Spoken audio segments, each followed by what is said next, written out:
Bonjour, je suis Frédéric Florent et je suis ravi de vous accueillir sur le podcast Allez Vas-y, consacré au passage à l'action. Pour ce nouvel épisode, c'est à nouveau le bénévolat qui est mis à l'honneur. Je reçois Sophie Bouquet, qui fait partie des membres fondateurs de l'association Wonder Augustine. C'est elle qui vous expliquera pourquoi cette association est née et quel est son combat. Pour la petite histoire, j'ai tenu à proposer à Sophie de venir témoigner pour 2 raisons. La première, l'histoire d'Augustine m'a particulièrement touché et en tant que parent, on ne peut y rester insensible. La deuxième, c'est que j'ai connu Sophie quand elle était encore toute petite, pratiquement à l'âge d'Augustine, quand elle venait le mercredi chez mes beaux-parents. Elle avait donc droit à une place prioritaire. C'est un épisode profond, rempli d'émotions et d'espoir. Je vous laisse découvrir notre échange et l'histoire d'Augustine. Très bonne écoute à vous. Et j'ai voulu inviter Sophie sur le podcast parce qu'elle a un parcours et une action de bénévole qui me touche particulièrement.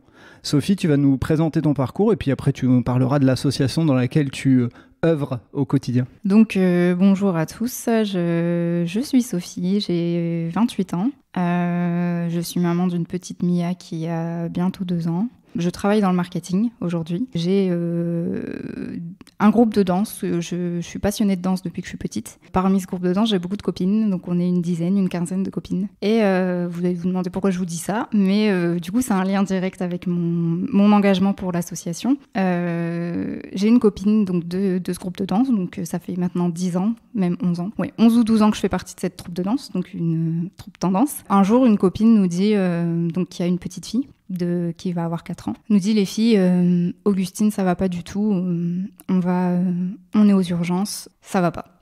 Ils ont détecté quelque chose et donc nous, on se dit ça va aller, t'inquiète pas, on trouvera des solutions, ça ira. Finalement, elle a le résultat donc des examens qui dit qu'Augustine a une tumeur du tronc cérébral, inopérable et incurable.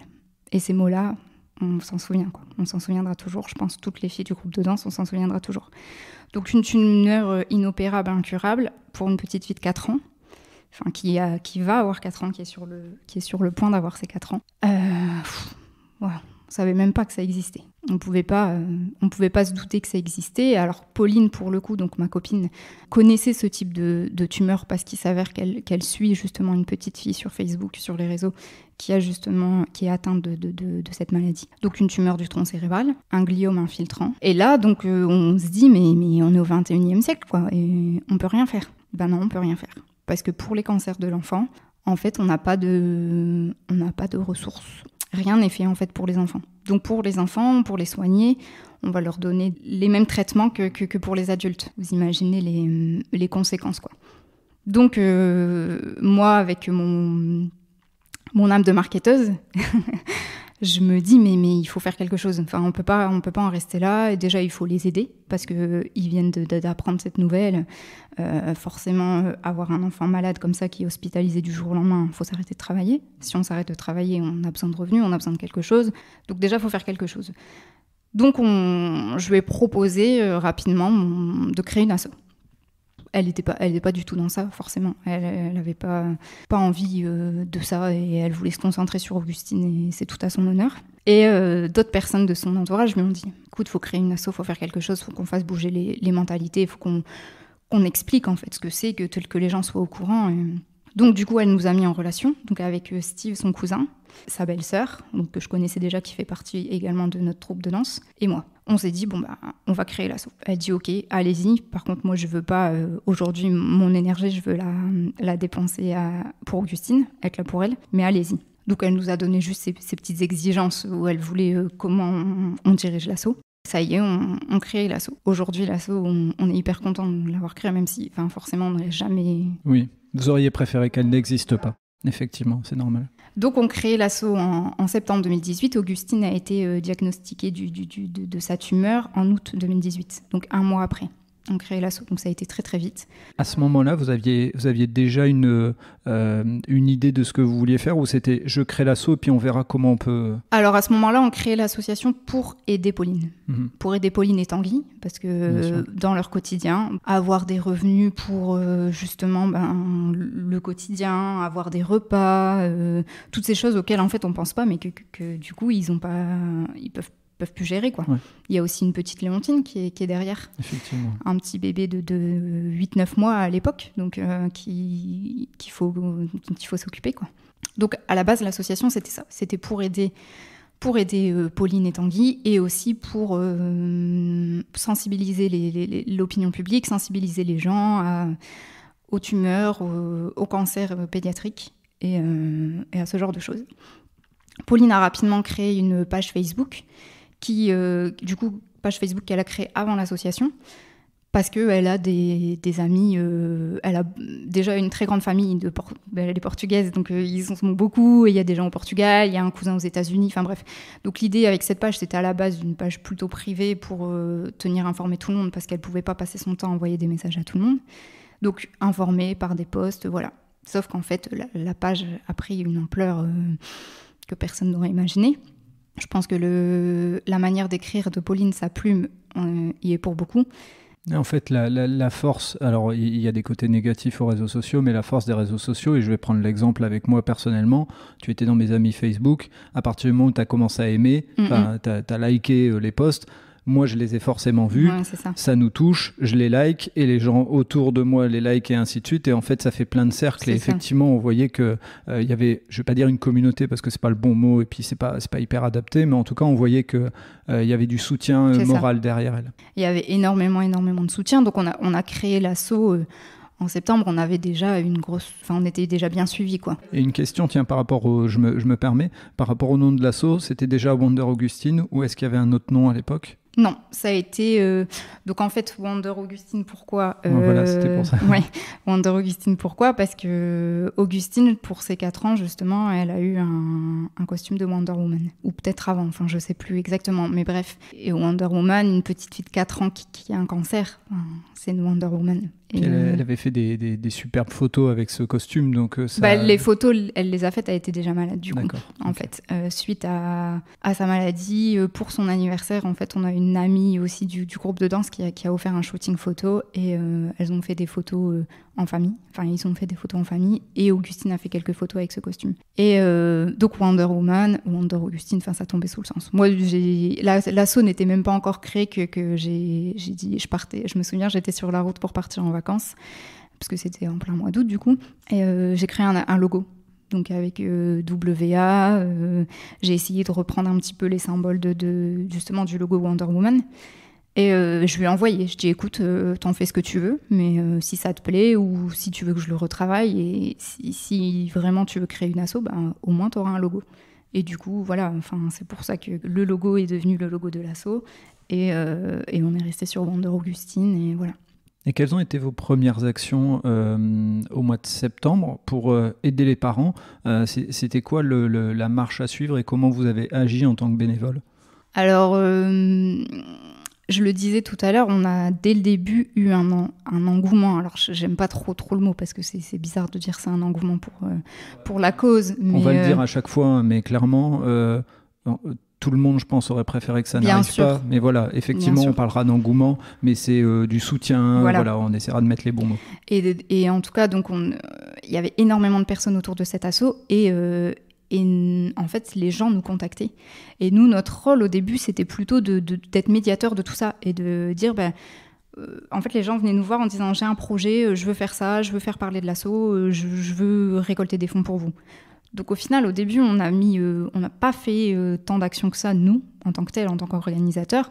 On a plutôt supervisé, dit OK, donné nos accords pour l'image, tout ça. Et on a eu, très vite, en fait, en même pas 1 an, je dirais en 6 mois, même pas, on a réussi à récolter de l'argent qu'une asso, d'autres assos l'auraient pas fait en 2 ans, quoi. On est tout de suite... on a été propulsé au stade de grosse asso dès le début. Très vite, la maladie a gagné du terrain sur Augustine. Donc, le cancer en fait du tronc cérébral, très vite en fait, Augustine, elle a perdu ses facultés motrices. Donc, elle avait du mal à marcher. Ensuite, elle a eu du mal à avaler, à déglutir. Donc, elle ne savait plus forcément se nourrir, puis parler. Et donc, l'obligation d'avoir toujours un parent avec elle, forcément. Oui. Et elle a eu forcément un traitement de chimio. Donc, tous les effets indésirables que ça intègre, quoi. Et finalement, Augustine, 2 mois après le diagnostic, est partie. Donc en octobre, le 8 octobre. Donc ça a été très vite, 2 mois. Une tumeur qui l'a emportée en 2 mois. Donc là, c'est quand même le choc. Parce qu'on savait que c'était incurable, mais on s'y attendait pas aussi vite. Et on s'est dit, bon, on fait quoi ? Augustine, elle est plus là, mais nous, là, ça fait 1 mois, on est là. Donc avec Steve et Pauline, les 3 membres de l'asso du bureau, quoi. Qu'est-ce qu'on fait ? Et puis c'était aussi une discussion qu'on devait avoir avec Pauline et Tanguy. Est-ce qu'ils voulaient continuer l'asso ? Est-ce qu'ils voulaient plus en entendre parler pour chacun ses raisons, quoi. Mais on les aurait très bien compris, bien sûr, comprises. Et finalement, on s'est dit non, Augustine n'est plus là, mais il faut pas qu'elle soit décédée pour rien, entre guillemets. Donc on va continuer. On va tous se serrer les coudes et on va y aller tous ensemble. Donc très vite, on avait un gros événement qui était prévu et qui a eu lieu en fait en même temps que le décès. Enfin, qui était programmé quelques semaines après. C'était une très grosse vente aux enchères avec donc plein d'artistes peintres, les joueurs du LOSC qui ont mis en vente des maillots. Et en fait, on a eu le soutien de très grosses entreprises, de très grosses structures dès le début. Donc les joueurs du LOSC, des entreprises comme là, cette vente aux enchères a eu lieu dans une entreprise, et du beau monde en fait, et qui nous a permis de récolter des fonds dès le début, beaucoup de fonds. Ensuite, on a eu la chance d'avoir Jeff Panaclock qui nous a contactés. Donc là, c'est quand même aussi complètement fou. Et donc c'est lui qui vient vers vous ? C'est lui qui vient vers nous. En fait, c'est sa femme qui vient vers Pauline via l'asso, donc par Messenger, sur Facebook du coup, en disant j'ai été très touchée par votre combat et j'aimerais faire quelque chose. Mon mari, du coup, Jeff Panaclock, va jouer à Qui veut gagner des millions au mois de décembre. Enfin, je ne sais plus exactement, mais je pense que c'était en décembre. On veut jouer pour vous, ok ? Enfin, comment dire non, quoi. Wow. Donc ça s'est fait. On est allé sur le tournage et là, on s'est dit, on peut que lui proposer d'être parrain. Bien sûr. Chose qu'il a accepté avec beaucoup d'émotion, mais voilà, donc ça nous a donné aussi le fait de passer à la télé, Qui veut gagner des millions, TF1, prime time en soirée, quoi, une visibilité de dingue. Donc je me souviens, moi en tant que bénévole, on n'avait pas de site internet encore. On était tellement une petite asso qui était créée depuis quelques mois, donc on s'est activé avec plusieurs bénévoles à créer le site, et le jour de la diffusion de Qui veut gagner des millions, le site, il était peut-être en ligne depuis 1 heure, quoi. Et on s'est dit, mais ça va cracher, c'est sûr. On a fait ça sur un Wix avec nos petites mains à nous. Et bon, finalement, ça a été. Mais... c'est drôle, parce que du coup, on a des moyens d'une très, très grosse asso, mais on fonctionne encore comme une petite. Enfin, et on fonctionnera, je pense, encore toujours comme une petite. C'est très bien, même. Oui, voilà. Mais donc, Wonder Augustine, on a cette chance, c'est d'avoir... énormément de personnes autour de nous qui nous aident, qui proposent des événements, tout en fait. Ça va du commerçant qui dit moi je veux ce mois-ci reverser 10% de mes ventes pour vous, à quelqu'un qui vend des gâteaux dans son entreprise ou dans la cour, à l'école, quoi, pour les enfants. Des rencontres sportives, il y a de tout, et c'est génial. Et justement, tu parlais tout à l'heure, parce que c'est une difficulté aussi quand une association comme ça est mise sur le devant de la scène sans forcément le vouloir, la difficulté, elle est de réussir à gérer toutes les demandes. Comment vous avez fait justement ? Parce que je suppose que vous deviez, comme tu le disais tout à l'heure, avoir plein de demandes dans tous les sens, et puis il faut pas frustrer les gens, mais en même temps, il ne faut pas non plus tout accepter parce que ça peut devenir dangereux. On a dû forcément, malheureusement, des fois avoir des temps de réponse un peu longs, parce qu'il faut savoir que du coup on est tous bénévoles, donc on fait tous ça en plus de notre vie quotidienne, hein. Donc on a tous un travail à côté, une vie de famille, et donc ça nous a pris beaucoup de temps au début, clairement. Mais on le faisait avec plaisir, quoi. Donc comment on faisait ? On a eu la chance d'avoir des gens qu'on connaissait pas en fait, qui sont venus et qui se sont... parce que Wonder Augustine, donc je disais tout à l'heure, on est 3 membres fondateurs, on va dire, mais on a une équipe d'une dizaine, une quinzaine de bénévoles. Je les ai pas tous en tête, mais qui sont venus comme ça du jour au lendemain nous contacter et qui ont pris une part importante. Je parlais du site internet tout à l'heure. On a une dame qui s'appelle Sylvie qui un jour en fait on vendait je sais même plus comment ça s'est fait exactement, mais on vendait des licornes. C'est justement une boutique qui vendait des petites licornes, des petits porte-clés licornes, et ça cartonnait. Sauf que c'est une petite indépendante qui n'avait pas de moyens de livraison ni rien. Donc cette Sylvie s'est dit moi je vais prendre les commandes de tout le monde et je vais m'occuper des livraisons. On la connaissait pas. Ok. Et donc, elle a fait ça. Et du jour au lendemain, elle a dit, là, je m'en sors plus. Mon fils, il fait des études de web design. Il sait créer des sites internet. On va créer un site internet marchand. Ok. Donc, avec son fils, elle a créé le site internet. Il se soit occupé de toute la logistique. Enfin, elle gère tout. Et aujourd'hui, nos goodies, donc on a plusieurs goodies, tout est géré chez elle, en fait. Mais moi, je vais les commander chez mon imprimeur, mon Presta, qui va livrer chez elle. Et elle va... c'est fait à la main. Et pourtant, elle envoie des colis au Québec, aux États-Unis, en Chine. Et là, on a déjà envoyé des endroits, c'est complètement fou. Et du coup, donc ces gens, on les connaissait pas. Et on a aussi Manu, par exemple, donc, qui est quelqu'un qui du coup a beaucoup travaillé avec moi au début, parce que moi j'ai le titre de secrétaire dans le bureau, mais finalement je suis pas tant secrétaire que ça. Je m'occupe plutôt de tout ce qui est com, tout ce qui est visuel, et j'étais chargée d'événements, mais je pouvais pas tout intégrer toute seule.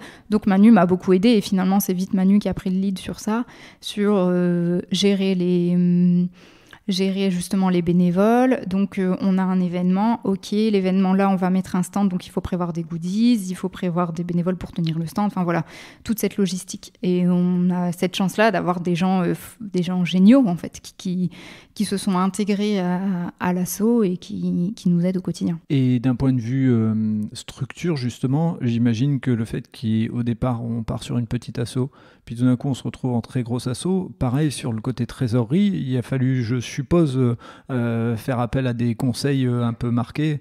Alors, donc on s'est posé tout un tas de questions sur les statuts dès le début, parce qu'on s'est dit ça dépend de notre objectif en fait, et d'ailleurs on a changé entre deux parce que on a vite justement eu énormément d'argent. Faut pas que je me trompe, justement j'ai un doute comme on a changé, mais on est d'utilité publique. Et en fait au début c'est aussi là quand on s'est posé toutes ces questions là quand Augustine est décédée, c'est que on avait créé Wonder Augustine pour aider Augustine, puis Augustine n'était plus là.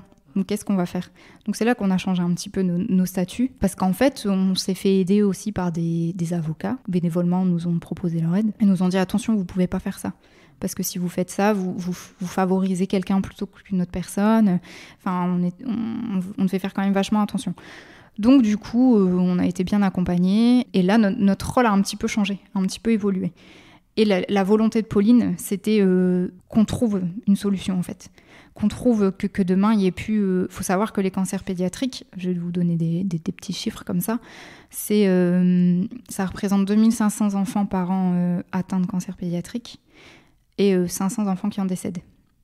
Ou un enfant sur 4. Ça fait un peu froid dans le dos. Moi, je me souviens quand j'ai découvert ces chiffres, mais j'étais loin de tout ça. J'étais pas encore maman à l'époque, donc on a un regard quand même différent. Je suis devenue maman 1 an après. On comprend encore plus les choses, quoi. Enfin, on peut pas comprendre parce qu'on l'a pas vécu vraiment, mais ouais, c'est... Tu transposes certaines choses, même sans jamais comprendre, sans jamais vivre la même chose, mais il y a des choses que tu essaies de transposer. Et puis tu te dis, mais je veux pas que ça arrive à mon enfant, c'est sûr.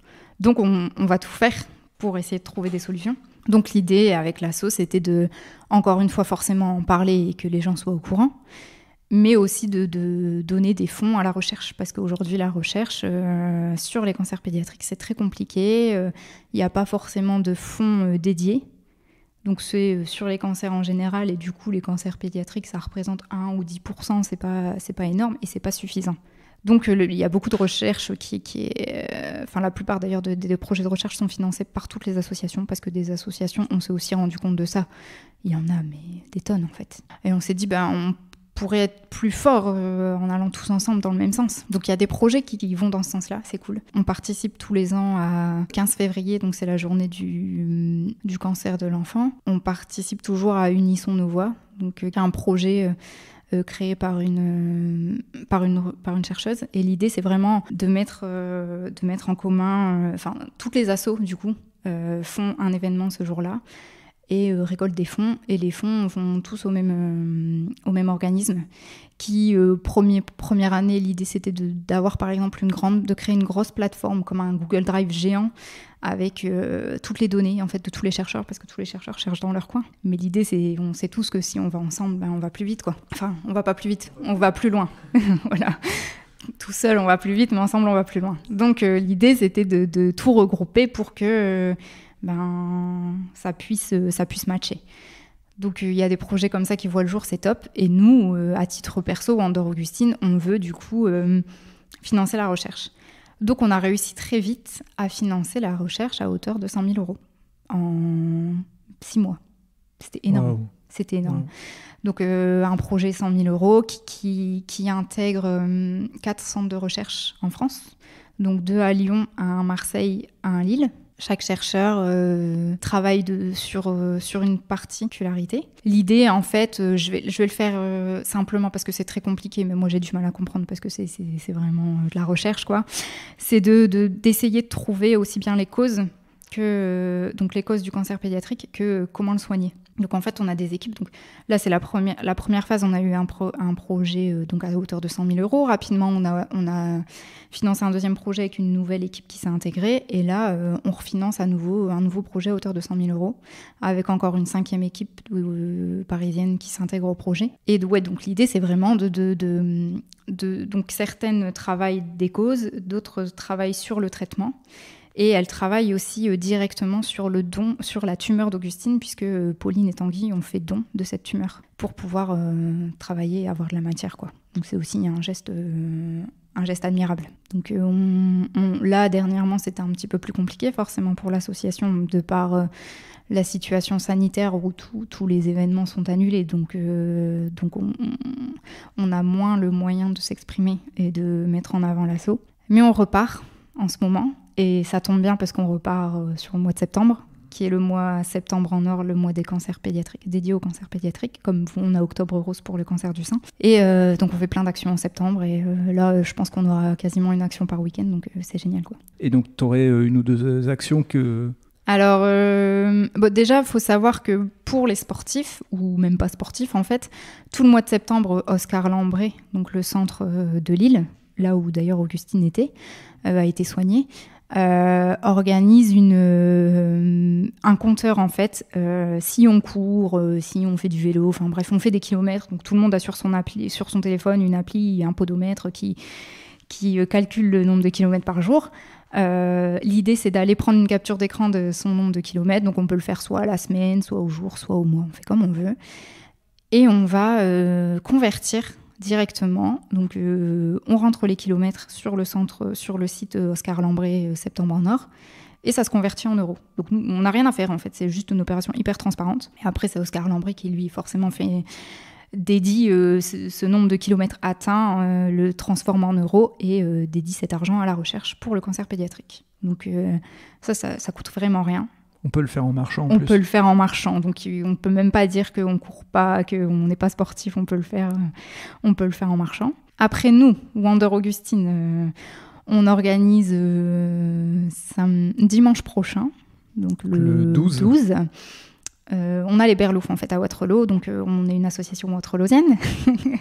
Oui, pour ceux qui écoutent, qui sont de Paris, tout ça, ça vous parle pas, mais c'est pas grave. Ça vous parle pas du tout, c'est du très très local.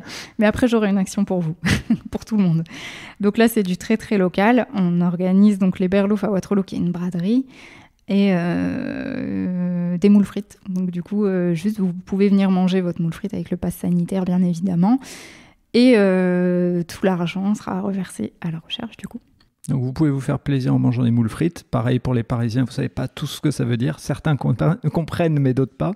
Et vous faites une bonne action. Donc n'hésitez pas à aller à Waterloo dimanche. Et vous pourrez rencontrer aussi tous les membres de l'association. Et ça, c'est cool parce que ça fait longtemps qu'on ne s'est pas retrouvés tous ensemble autour d'une action. Donc c'est bien. On va pouvoir aussi revoir les bénévoles et un peu tout le monde.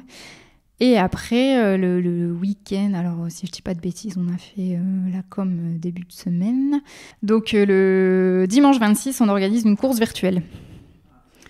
Donc en fait, c'est le même principe que ce que j'ai expliqué tout à l'heure avec Septembre en Or, sauf que ça fait, on aimerait bien organiser une vraie course depuis quelques années, mais avec le Covid, notre ami Covid, c'est un peu compliqué. Donc on le fait sous forme de course virtuelle. Donc comment ça marche ? Sur le Facebook de l'asso, vous avez le lien où il y a un événement. Il y a une cagnotte en fait en ligne où on inscrit son nombre de kilomètres qu'on va faire. Donc on s'engage par exemple 1 € égale 1 kilomètre. Fred, tu dis, toi tu cours beaucoup, non ? Un peu. Tu dis, je vais faire, je sais pas, un petit SMI. Pas de problème, engagement pris. Je mets autant. Après, on peut faire un don, enfin bref. Et du coup, tu t'engages, on va t'envoyer un dossard, tu l'imprimes, voilà, et tu fais ta course ce jour-là. Donc on est ensemble de loin, mais voilà. Non, puis quand on court pour quelque chose, crois-moi, le cerveau, il aide et on se dépasse. On a beaucoup de sportifs qui nous contactent et c'est vrai que des gens qui se surpassent et qui font ça, je le fais pour Augustine, quoi. Et donc, pareil, j'en profite, je te coupe la parole, désolé, mais je fais une petite parenthèse. Si vous êtes un sportif et que vous faites ce genre d'action marquée, vous allez faire des trails, des marathons ou des trucs un petit peu extraordinaires pour des associations et notamment pour Wonder Augustine, le micro est ouvert pour vous. Vous pouvez venir. Moi, j'aime bien en parler de ce genre de choses. Voilà, parenthèse fermée. Je laisse la parole. Je sais plus ce que je disais du coup. Donc le 26, les gens peuvent aller courir. Ouais, voilà, les gens peuvent aller courir et dans toute la France. Dans toute la France, ouais. Partout, dans tout le monde même. Dans le monde de entier. Toute façon, Donc si vous êtes en Chine et que vous écoutez ce podcast, vous pouvez aller courir. Si vous êtes en Australie, pareil, et ainsi de suite. Puisqu'on a des gens qui ont acheté sur notre boutique dans le monde entier, donc c'est dans le monde entier. Et l'idée, c'est de se prendre en photo avec le dossard et nous l'envoyer, et puis nous on fera une petite compile de toutes les photos. Ok, donc un mois de septembre bien rempli. Et moi je voudrais parler à la bénévole. Qu'est-ce que tu en retires de ce parcours en tant que bénévole ? Bien sûr que tu aurais aimé, et on le redit je pense, et on pourra le redire à chaque fois, tu aurais aimé ne pas avoir à être bénévole dans ce type d'association, tu aurais aimé faire peut-être un autre bénévolat, mais maintenant que tu es bénévole, qu'est-ce que tu en retires ? Au-delà du côté bénévolat en tant que tel, déjà de cette épreuve, parce que ça a été une épreuve certainement moins douloureuse pour moi que pour les parents, mais j'étais une tatie de cœur en fait pour Augustine. Donc déjà c'est une épreuve et cette petite puce de 4 ans qui nous a appris la vie en fait en 2 mois, qui nous a appris à se battre et à être hyper courageuse. Nous, on est là dans notre quotidien à s'inquiéter, à se poser des questions pour un téléphone ou un autre truc, ou pour on n'a des pas bêtises, fait les courses, en fait, des bêtises. Et puis quand on a quelque chose comme ça qui nous arrive, c'est dommage, parce qu'il faut toujours des choses comme ça dans la vie qui nous mettent un petit coup, on va dire. On apprend à relativiser et à... Ouais, ok, quoi. C'est pas grave, ça va aller, on va trouver une solution. Et donc déjà, ça m'a appris vachement à relativiser, à prendre du recul, surtout sur le travail, sur ma vie au quotidien, en fait. Et après, en tant que bénévole, j'ai même pas l'impression d'être bénévole. Moi, je fais ça parce que ça y est, c'est en moi maintenant. Et c'est pour Augustine. C'est ma manière de je sais pas comment dire, de soutenir mon ami, de lui prouver que je suis toujours là. Parce que c'est dur aussi d'être là pour son ami qui est en deuil. De pas la froisser et pas lui montrer qu'on est là sans... c'est dur en fait. C'est très, très compliqué. C'est très compliqué en tant qu'amie aussi.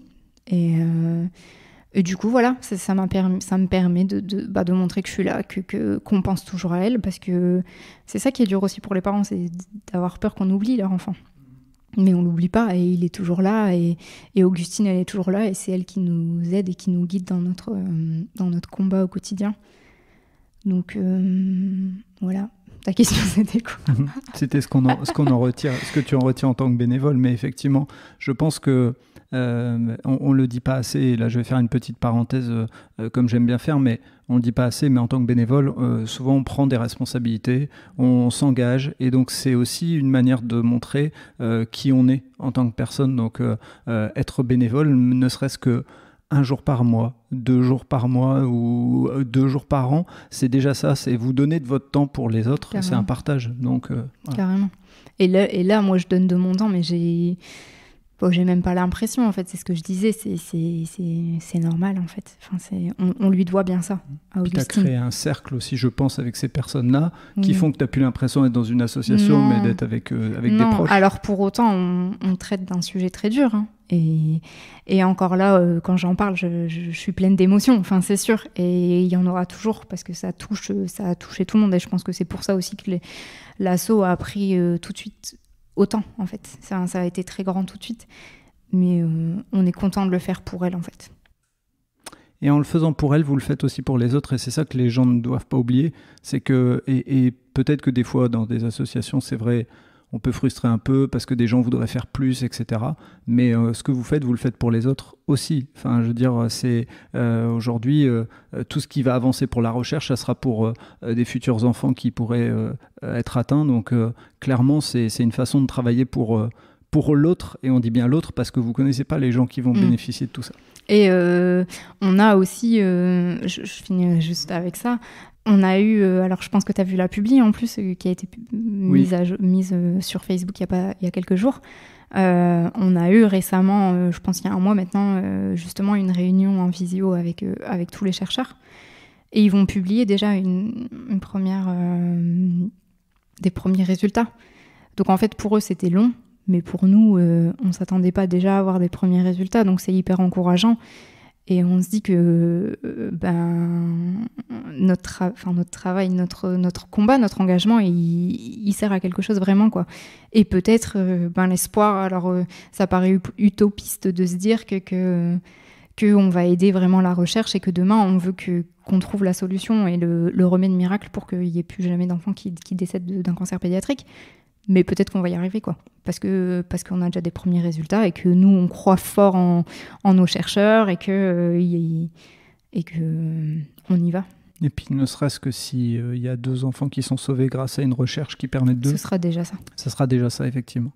Est-ce que tu voulais rajouter quelque chose, Sophie, qui n'aurait pas été dit et qui te tiendra à cœur? Et moi, je t'ai peut-être coupé un moment et je t'ai pas laissé. Je pense que tu m'as laissé bien m'exprimer. Si vous avez des questions sur l'association, sur notre combat, sur les cancers pédiatriques aussi, parce que vous pouvez en avoir. Je mettrai dans les notes du podcast de toute façon tous les liens, tu me donneras tout. Nous contacter, oui, par mail, sur Facebook, Instagram, enfin tous les réseaux sociaux. On n'a pas encore TikTok, mais il n'y a pas trop d'intérêt. Mais sauf si vous faites des événements, et après peut-être que ça peut... Oui, faudrait, mais bon, il faut l'alimenter. Voilà. Enfin voilà, vous pouvez venir et puis n'hésitez pas aussi à proposer que ce soit un partage de publications, un achat de goodies ou en fait chaque petit geste compte. C'est pas forcément que des euros, mais rien que des fois donner de la visibilité à nos posts c'est déjà ça qui est important. C'est déjà clair. Bien. C'est clair. Merci beaucoup Sophie. Je voudrais remercier les parents d'Augustine parce que leur geste, alors je vais avoir un peu d'émotion, c'est très con mais c'est comme ça, geste de vouloir continuer l'association me touche et je pense qu'on se transpose en tant que parents et voilà, c'est pour ça que je trouvais bien de les remercier du fait de penser aux autres avant de penser à soi et donc d'avoir accepté de faire perdurer le combat. Comme tu le disais, c'est pas évident. Il y a des parents qui préfèrent dire on arrête tout, on n'en parle plus et on vit notre douleur. Là, ils ont décidé de se battre et de maintenir la mémoire d'Augustine, donc c'est tout à leur honneur et je voulais les remercier pour ça. Merci Sophie pour ce partage, plein d'émotions, et je mettrai donc toutes les notes dans le podcast, tout ce qu'on peut, ce qui peut permettre de retrouver l'asso sur Facebook et autres, mais surtout le site pour faire les dons et puis les différentes animations, et surtout ça vous fera du bien, allez courir, allez marcher, allez faire du vélo, pour les prochains événements, ça peut être une bonne chose. Voilà, donc merci Sophie. Merci à toi. À très bientôt. Et voilà, c'est terminé pour ce nouvel épisode. Si vous connaissiez déjà l'association ou si vous l'avez découverte, j'espère que cela vous donnera l'envie d'aller faire un don, de les soutenir ou encore d'aller courir pour Wonder Augustine en ce mois de septembre dédié au cancer pédiatrique. Je vous mets les liens du site de l'association et des différents événements dans les notes du podcast. Si vous avez aimé cet épisode, n'hésitez pas à laisser un commentaire sur votre plateforme d'écoute. Je vous dis à très bientôt pour un prochain épisode.